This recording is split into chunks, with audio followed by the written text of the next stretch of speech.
উপস্থিতির কাছে একটা বাস্তব ঘটনা তুলে ধরি ভাইরা আমার এক ছাত্র ভাই ডাক দিয়া বলে, রহমাতুল্লাহ মাদানী ভাই, আজকে এমন একজন মুর্দার ব্যক্তিকে আমি গোসল করাইতে গেলাম, আমি এমন একটা দৃশ্য দেখছি, আমি এই দৃশ্য দেখে চোখের পানি ধরে রাখতে পারি নাই। আমি বললাম, ভাই কি হয়েছে আমার কাছে খুলে বলো। ওই ছাত্র ভাইটা ডাক দিয়ে কো, ভাইজান আমি একজন মুর্দার ব্যক্তিকে যখন গোসল করাইতে যাই, আমি তাকায় দেখি ওই ব্যক্তির পায়খানার রাস্তা দিয়া একেবারে কলিজা খন্ড খন্ড হয়ে বের হয়ে গেছে, কলিজা বের হয়ে গেছে। শুধু তাই নয় রে মুসলমান, আমার ওই ছাত্র ভাইটা ডাক দিয়ে কয়ে, ভাইজান আমি তাকায়া দেখি তার পায়খানার রাস্তা দিয়া নারী বুড়ো সব বের হয়ে গেছে। আমি মনে মনে চিন্তা করলাম, হায় রে মৃত্যুর যন্ত্রণা এত কঠিন, যদি আমার সাথে এই ঘটনাটা ঘটে যায় আমি কি করব? ও মুসলমান ভাইয়ের আমার, ও বেনামাজি ভাই, আর কয়দিন এইভাবে নাফরমান অবস্থায় তুমি দুনিয়ার জমিনে ঘোরাফেরা করব? মৃত্যুর সময় কি একটু স্মরণ করলা না? মৃত্যুর কথাকে একটু স্মরণ করলা না? শুধু তাই নয় মুসলমান, আমি চাই মসজিদের জুমার নামাজ পড়াই, আমি জুমার নামাজ শেষ করার পর রাখতে পারবেন না? আমি বললাম, ভাই কি বলবেন আমার কাছে বলেন। মুসলমান ভাইয়েরা আমার, ওই মুসল্লিরা ডাক দিয়ে কই, হুজুর এলাকায় কখন কোনো মানুষ যদি মারা যায় আমি মানুষের কবর খনন করি। হুজুর কোন নাফরমানের কবর যখন আমি খনন করতে যাই, আমি যখন কবর খনন করতে যাই কেমন জানি কবরটা চাইপা আসি। কোন বেনামাজির কবর যখন আমি খনন করতে যাই কেমন জানি কবরটা চাইপা আসে। আমি ডাইনে মাটি কাটতে গেলে বামের মাটিগুলো চাইপা আসে, বামের মাটিগুলো আমি কাটতে গেলে ডাইনের মাটিগুলো চাইপা আসে। আমি চোখের পানি ধরে রাখতে পারলাম না রে। ওই কবরে তো একদিন আমারও যাওয়া লাগবে, ওই কবরে একদিন আমারও শোয়া লাগবে। ওই কবরে কি জবাব দিব? রাসূল করিম সাল্লাল্লাহু আলাইহি ওয়াসাল্লাম হাদিসে পাকে বলেন, আলা রাসূলুল্লাহ সাল্লাল্লাহু আলাইহি ওয়াসাল্লাম, আল কবরু রাউযাতুম মির রিয়াজিল জান্নাহ আও হুফরাতুম মিন হুফারিন নার। কারোর জন্য কবর হবে জান্নাতের বাগান, না হয় কবর কারোর জন্য হবে জাহান্নামের গর্ত। বন্ধু ভালো আমল নিয়ে যদি ওই কবরে যাও, কবরটা তোমার জান্নাতের টুকরা হয়ে যাবে, কবরে রেশমি কাপড় বিছায়া দিবে, কবরে জান্নাতের নাজ নিয়ামত দিয়া দিবে। আর যদি ওই কবরে গুনাহ নিয়ে যাও রে মুসলমান, দুই পাশের এমন মাটি চাপ আসবে গো, এক পাজরের হাড্ডি আর এক পাজরের ভিতরে ঢুকায় দিবে। ওই কবরে যদি হাজারো চিৎকার করো কেউ তোমার পাশে দাঁড়াবে না রে যুবক। এ বৃদ্ধ বাবারে, এ পর্দার মা গো, ওই কবরে আমার তোমার কেউ আপন না। ওই কবরে কি নিয়ে যাইবা একটু দিলটা নরম করে দেখেন। মুসলমান ভাইয়ার আমার, একদিন সবার যেহেতু মৃত্যু বরণ করতে হবে, মৃত্যুর হাত থেকে কেউ বাঁচতে পারবা না।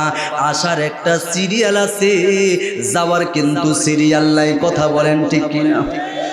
আসার একটা সিরিয়াল আছে, যাওয়ার কিন্তু সিরিয়াল নাই। আগে আসছে বাবা দাদা, তারপরে বাবা, তারপরে বড় ভাই, তারপরে মেজু ভাই, তারপরে আমি, কিন্তু যাওয়ার কিন্তু সিরিয়াল নাই। এমন তো ইতিহাস নানার কাঁধে নাতির লাশটা। কথা বলেন ঠিক কিনা? এই জন্য বলবো আসার একটা সিরিয়াল আছে যুবক, যাওয়ার কিন্তু সিরিয়াল নাই। কখন জানি হযরত আজরাইল আলাইহিস সালাতু ওয়াস সালাম তোমার আমার বাড়ির সামনে হাজির হয়েছে। কি জবাব দিবা ওই কবরে? রাসূল করিম সাল্লাল্লাহু আলাইহি ওয়াসাল্লাম বলেন, ইদা মাতাল ইনসানু ইনকাতা আমালুহু ইল্লা মিন সালাস। একজন মানুষ যখন মৃত্যুবরণ করে তিনটি আমলের দরজা ব্যতীত বাকি সমস্ত আমলের দরজাগুলো বন্ধ হয়ে যায়, শুধু তিনটি আমলের দরজা খোলা থাকে। মুসলমান ভাইরা আমার ভালো করে মুখস্থ রাখবেন, তিনটি কিসের দরজা? তিনটি আমলের দরজা খোলা থাকে। এই তিনটি আমলের দরজা কি? বিশ্ব নবীজি বলেন, এক নম্বর হলো সদকাতিন জারিয়াতিন। এক নম্বর হলো সদকায়ে জারিয়া। এক নম্বর কি? সদকায়ে জারিয়া। সদকায়ে জারিয়া কাকে বলা হয়? সদকায়ে জারিয়া বলা হয় আপনি মাদ্রাসার জন্য একটু জায়গার ব্যবস্থা করে দিবেন, অথবা মসজিদের জন্য একটু জায়গার ব্যবস্থা করে দিবেন, অথবা আপনারা সেবামূলক কোনো কাজ করে গেলেন। আল্লাহর রাসূল সাল্লাল্লাহু আলাইহি ওয়াসাল্লাম বলেন, আপনি মরতে দেরি হবে, আপনার কবরের সওয়াবের একটা অংশ পৌঁছাইতে দেরি হবে না। জোরে জোরে কোন সুবহানাল্লাহ। এক নম্বর হলো সাদাকাতিন জারিয়াতিন, দুই নম্বর হলো ইলমিন ইউনতাফাউ বিহি, দুই নম্বর হলো উপকারী আলেম। আপনি একজন ছাত্রকে কোরআনের হাফেজ বানাইলেন, আলেম বানাইলেন, মুফতি বানাইলেন, মুহাদ্দিস বানাইলেন। বিশ্ব নবীজি বলেন, আপনি মারা যাওয়ার পর আপনার কবরের সওয়াবের একটা অংশ যেতেই থাকবে। তিন নম্বর হলো আওয়ালাদিন সালিহিন ইয়াদউ লাহু। বিশ্ব নবীজি বলেন, তিন নম্বর হলো নেককার সন্তান। যদি আপনার সন্তানকে আপনি কোরআনের হাফেজ বানান, আলেম বানান, মুফতি বানান, মুহাদ্দিস বানান, আপনার সন্তান যখন আলেম হবে, কোরআনের হাফেজ হবে, আপনি যখন ইন্তেকাল করবেন, আপনার কলিজার টুকরা সন্তান আপনার কবরের পাশে গিয়া আল্লাহর শিখানো ভাষা ওই দোয়াটা আসমানের দিকে দুইটা হাত তুলে দোয়াটা করবেন।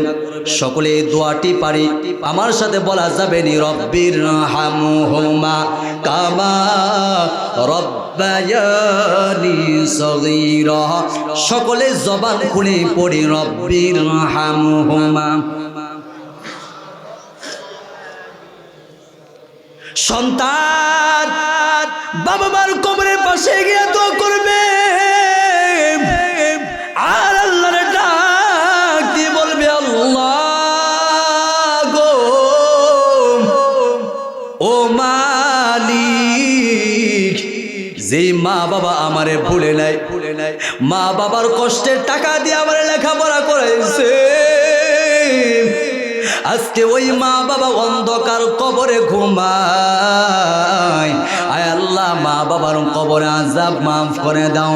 পয়গম্বর আরবি বলেন, কোন সন্তান যখন মা বাবার জন্য দুইটা হাত তুলে দোয়া করবে, তাদের চোখের পানি নাকে ঢোকার আসার আগে আগে আমার আল্লাহ রাব্বুল আলামিন তাদের পিতা মাতার কবরে আযাব মাফ করে দিবে। এই জন্য মুসলমান ভাইয়ের আবার সন্তানকে আলেম বানায় যাইবেন। আর দুনিয়ার কয়দিন বেঁচে থাকবা রে বাবা, একদিন দুনিয়ার জমিন থেকে বিদায় হতেই হবে। যেহেতু বিদায় হতে হবে, ওই কবরে যাওয়ার আগে কবরের প্রস্তুতি নিয়ে যাও। কোথায় যাইবা, কোন জায়গায় যাইবা, পালাইবার জায়গা নাই, বাগবারও জায়গা নাই। মুসলমান ভাইয়ের আমার, আপনারাই বলেন পালাইবার জায়গা আসেনি? আর জোরে কোন পালাইবার জায়গা আসেনি?